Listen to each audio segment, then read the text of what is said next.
For me personally, it's really my daughter who really inspired me to take that step, because she knows that I've always wanted to write and publish a book one day.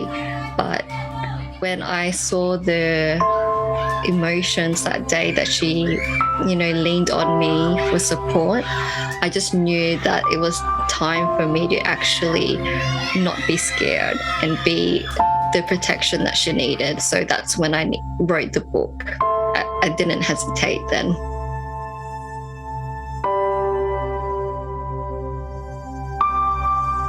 This is Glaiza de Leon, the author of Mommy, I Can't Find My Loud Voice.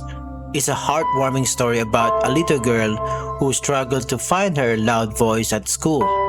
It inspired young children who are shy and quiet to bravely express their thought one word at a time.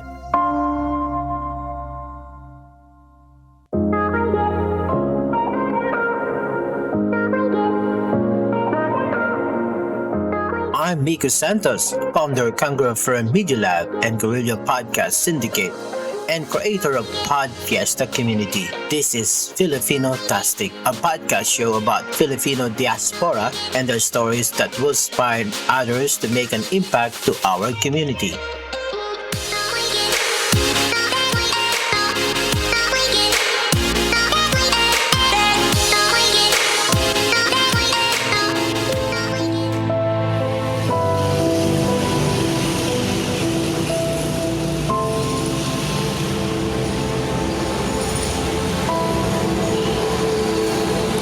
On her early days back in the Philippines, she always loved writing and dreaming of publishing a book started 24 years ago when she was 7 years old.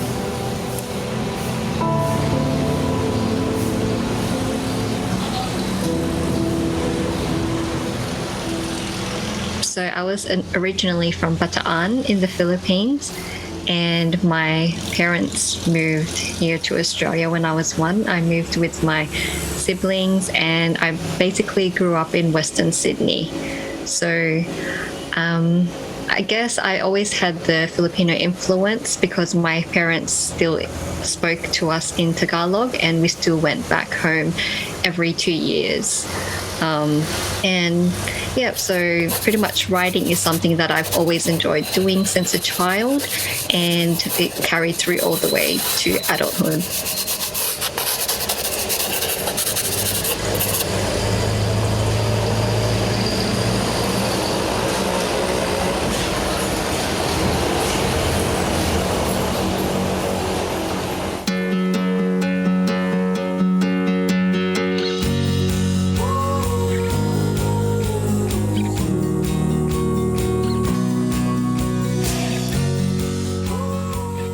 Mommy, I Can't Find My Loud Voice was inspired with her daughter.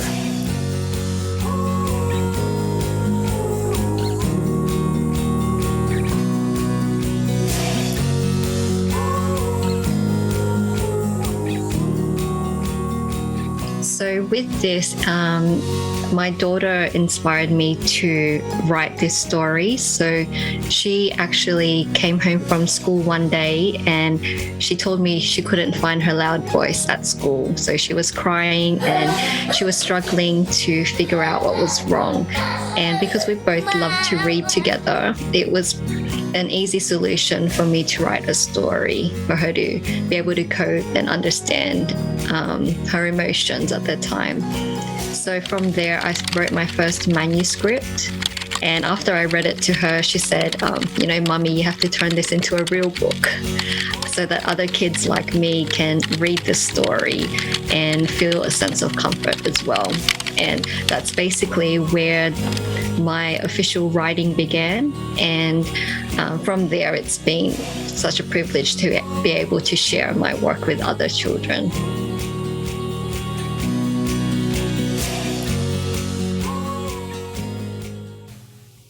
Writing is easy, but publishing, it's a different story.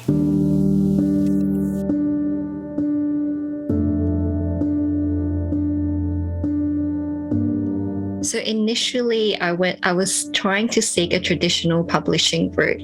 That's where you submit your manuscript to a publisher, but I wanted a quicker solution, and the only other option was self-publishing to be able to do that. So when I wrote my book and I got it edited and got the illustrations done, I went through an Australian independent publisher who helped me produce it into a book. Now, the book is based off true events, and I wrote it in a way where young children can relate to it and understand it and not feel like there is anything wrong with their struggles.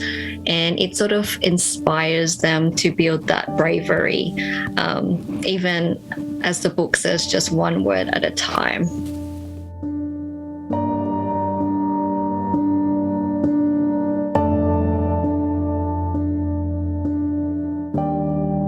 She also learned a little marketing, such as social media, and know her target audience prior to the book launch.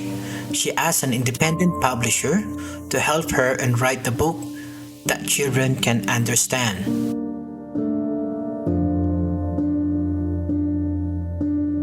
So I think the biggest challenge to begin with was navigating the publishing world, because there are so many different avenues and so many different ways to approach it that I had to sit down and really plan it properly.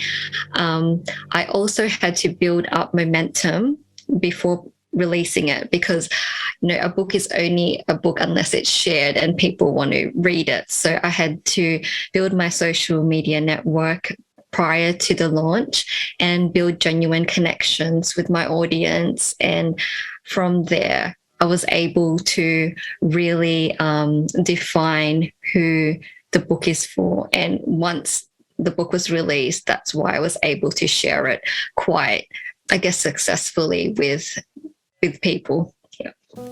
Glaiza leveraged the power of social media as one of the important tools.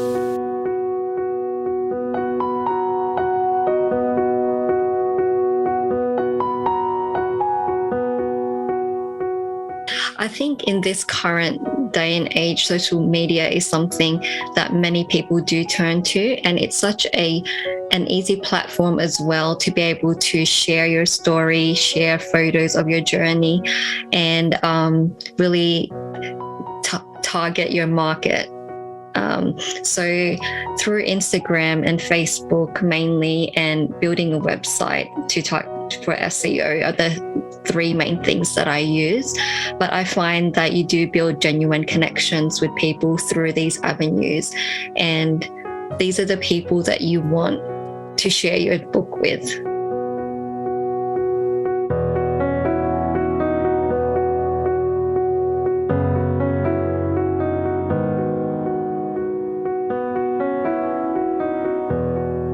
So I was fortunate enough to be able to do my book launch in person prior to lockdown. It was just 2 weeks before lockdown.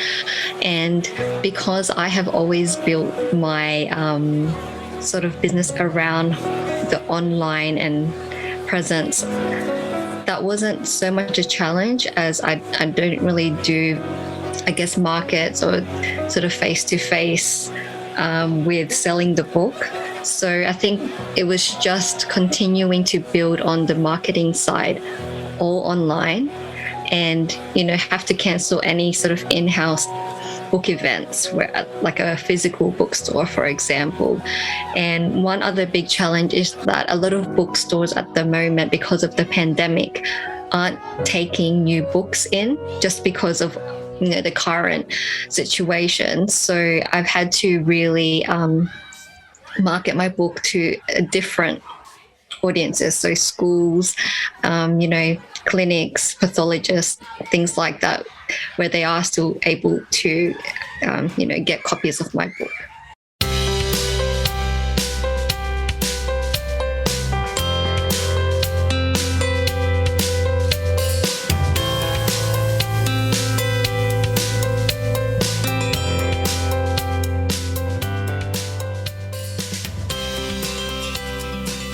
During this recording, Glaiza is a finalist for 2021 Us Mompreneur. As we publish this podcast, she already won a Gold Award for Children Education Award and Silver Author Award. Congratulations.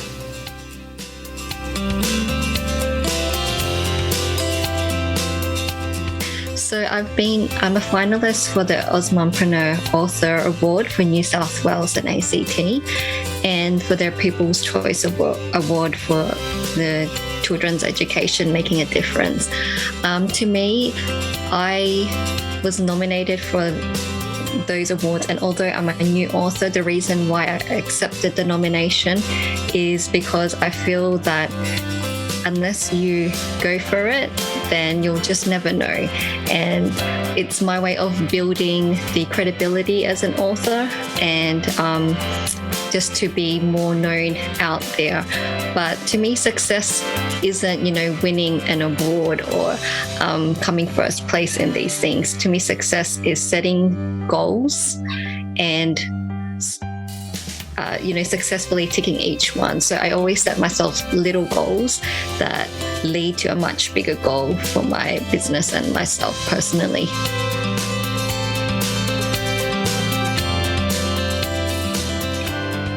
According to her, social media is a big part as a children book author because she also sees how other authors using Instagram, Facebook for their business. Yep. So basically, with writing a book, I don't have any mentors as such, but I do have people that I aspire to. So with social media being so accessible, for example, I do follow many authors, many Australian ones too, who have self-published, and I see their journey and the happiness it brings to them. And that's the sort of same happiness that I wanted for myself and my children who love to read.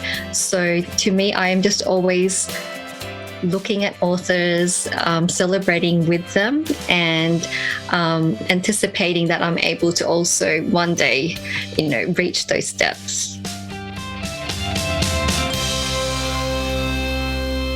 Glaiza said being a book reader inspired her that one day she will write a book. I think for me as a children's book author, I still have a copy of my favorite children's book from when I was a child, and it's called Toby by Margaret Wilde. And I think the way the illustrations and the story was written inspired me as a young child to, one day be able to produce a story just as inspiring. And so that's always been an inspiration. As an adult, I always read books. So I generally read young adult books, but I also have read a lot of business books that gives me different perspective on the business side of things. As introvert, she faced her fear and overcome it.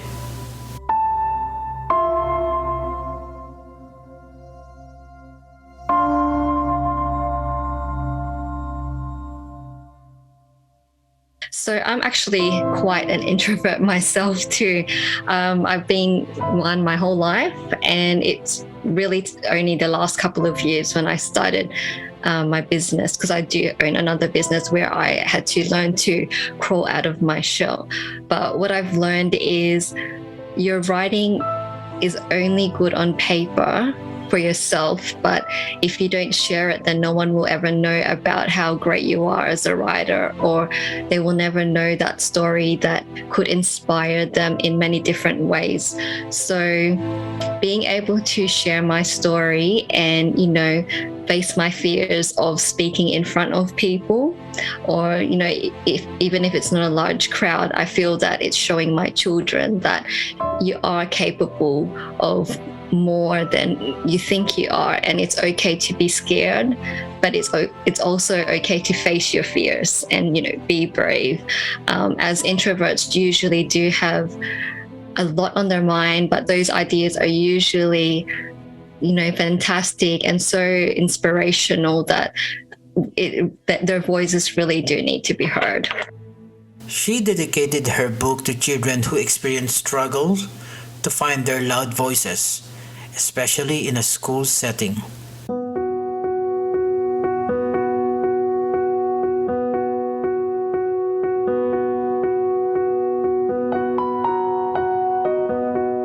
I think because this book really relates to children with selective mutism, so that means they're children who can speak fine at home or, in a comfortable setting, but usually at school they might freeze, and even though they want to speak, they struggle to speak verbally.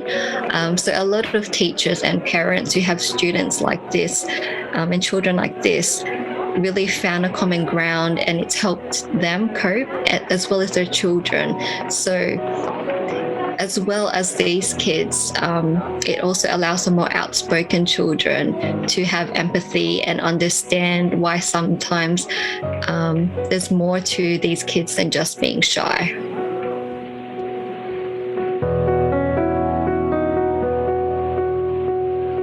So I wrote this book to inspire young children to find bravery. So these children who struggle to speak loudly, and to find a sense of comfort knowing they aren't alone. There are many children out there just like this, and many adults even who would be able to relate. So I always tell these children that there is nothing wrong with struggling to speak loudly at school. There is nothing wrong with being an introvert. But it's important to try to use your voice for situations where you might be confronted with a bully, for example, or where you need to speak up about an issue. So it's just helping them build that bravery one word at a time. Be yourself.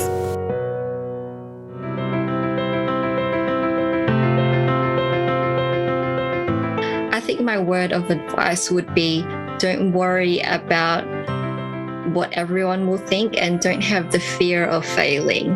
So always have in mind that you have the tools and support necessary to be able to achieve what you want from this journey.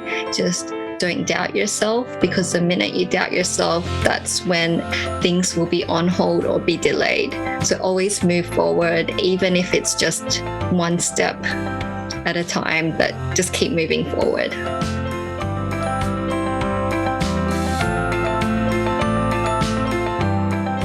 I think it would just be don't overthink things. If you want to do something and it's in line with your ethics and your beliefs, then there's never a right time to start. So just begin it and trust in the process, because if your mind is focused and if you're passionate, it will always lead you to, celebrating happy successes.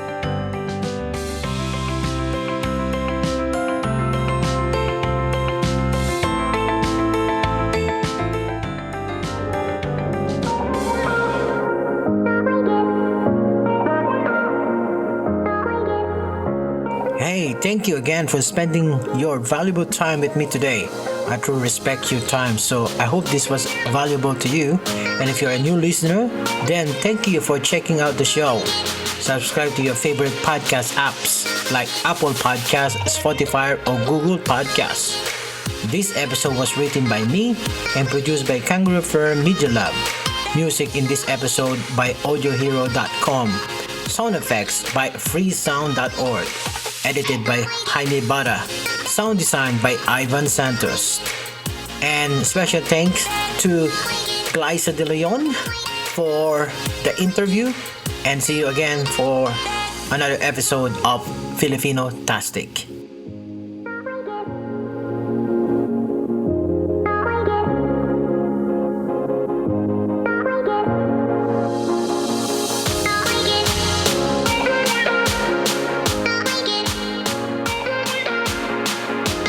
This podcast is produced and managed by Kangaroo Fern Media Lab, Australia's independent video and podcast company.